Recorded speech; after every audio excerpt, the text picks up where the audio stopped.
Napakatindi yung kanilang pakalasan sa ahon, Sir Alex versus Coach Austin tayo rito sa kanilang bakbakan. Sino kaya ang unang bumitaw dahil tapatan sila rito sa ahon kung sinong unang susuko. Napakainit yung kanilang bakbakan talaga. At dito ay umpisa pa lang ay syempre pagpagan na muna dahil papunta tayong Tagaytay. At syempre dahil dito pagpagan na muna yan. Kumbaga dahil nga tag-ulan na rin, napakahirap din naman talaga mag-ensayo at double purpose yung bike na idol rito. Pwede sa MTB, pwede rin ito sa road bike. Kapag may karina ng road bike, talagang pasok na pasok talaga to. Right, Zip sa idol. At dito habang tayo umuusad, nahirapan na dito si Alpi. Gusto ko sanang magbike pero naisip ko na talagang kapag minsan napasama tayo sa mga malakas din, ay talagang mapapaisip tayo na nako, yari tayo sa kalang mintin. Kaya nginingitian lang si Alfie dito ni Kuya Manny dahil kumakalas na. Iba talaga no. Dahil si Alfie dati nagsusulo pa yan, umaahon ng ambuklaw. At kasama natin dito Sir Alex, Romeo Camingao, Sir Austin. Kumbaga ito yung talagang napakahirap din naman kapag ikaw ay pupunta ng Tagaytay na wala ka talagang baong speed. Dahil talagang nung ako ay umpisa dito magbike rin, napasubo talaga ako dahil nga nanigas yung paa ko dito, sumakay na lang talaga ako. Kaya ramdam ko rin talaga ang nararamdaman ni Alfie rito. Kumbaga nung ako nag-uumpisa naman ay talagang napakahirap din. Lalong-lalo na kapag yung ensayo mo ay hindi talaga madalas. Yung ensayo mo ay tamang 35 kilometers lang.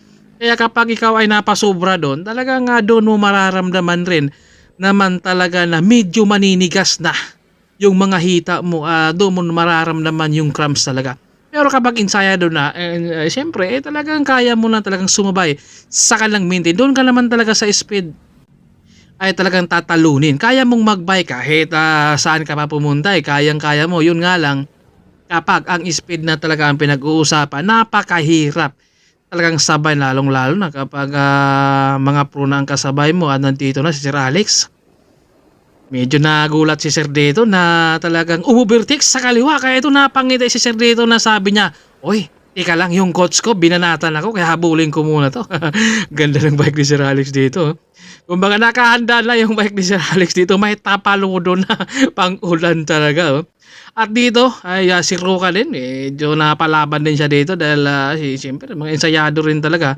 Dapat kapag dito kayo sa may Tagaytay magbike. Kaya napangiti na lang si Idol dahil tinamaan din yung pulikat yun. At dito mahalaga talaga ay meron kang speed rin, lalo-lalo ensayo talaga ang kailangan mo para ikaw ay makasabay.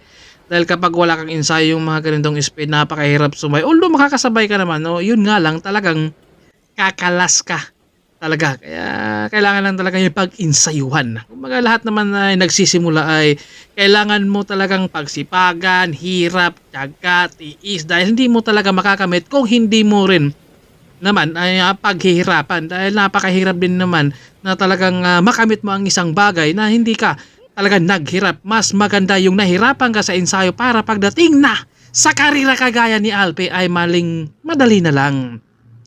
Romeo Camingao, grabe, iba pa rin talaga yung sipa ni Camingao. Talagang walang pagbabago. Parang bumabata pa rin ito si Camingao. Nandito na si Alex, mukhang tinatapatan niya dito. Si Romeo, kakalas kaya si Romeo rito dahil nung ako nag-umpisa dito ay napalaban rin talaga ako. Although sabi ko naman kaya ko, pero yun nga lang kapag pinag-uusapan kasi ang speed, doon ka na talaga mahirapan. Lahat naman talaga ng siklista kayang-kaya mo magbike kahit sino eh. Pero yun nga lang, kapag ang speed na ang pinag-uusapan, ibang klase na. Dahil doon mo mararamdaman na bakit ako naubos? Lalong-lalo na kapag sinasabi nating nabunsol, tinamaan ka sa puso ba? At nandito si Sir, medyo matining pa sumipa si Sir. Ito yung talagang rami ng mga nasalihan si Sir. Kumbaga maraming salamat din dahil nandyan si Sir sa mga pro ng Team Excellent Honduras na sumusuporta. Kumbaga maraming salamat din dahil kung wala si Sir, siyempre wala rin tayo. Kumbaga sa lahat ng mga solid followers natin, thank you. At nandito na yung coach ni Sir Alex. Tinitingnan na dito Sir Austin kung yung speed ba ay papantay kaya dito sa ahon dahil medyo pakalasa na sila at tapatan na dito. Mga tinitingnan na dito ni Sir Austin na sino kayang unang kakalis sa atin dito. Tapatan sila dito sa ahon. Itong maganda ngayon dahil magkakasubukan na sila dito kung sinong unang bumitaw rin. Kaya napapaangat dito sa likuran si Romeo Kaminga dahil kinakargahan. Syempre hindi na rin yan magpapatalo rin si Sir Alex dito. Pero kailangan talunin niya yung kanyang good sa ahon. Ang ganun-ganun laban. Nandito naman si Dodong. Babalik na kaya siya at lalaro sa taon ng 2027 sa Tour of Luzon. At may dito si Dulo. Medyo malakas. Batang-bata pa to.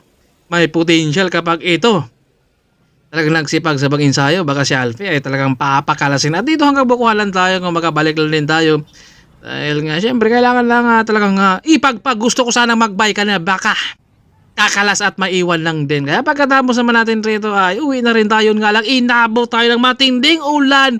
Baha ganun talaga. Kapag ikaw ay nag-insayo, lahat ng kung ano ang meron sa daan, salo mo talaga lahat yan. Pero ang malaga ay hindi tayo susuko talaga. Kailangan lang talagang tiisin natin.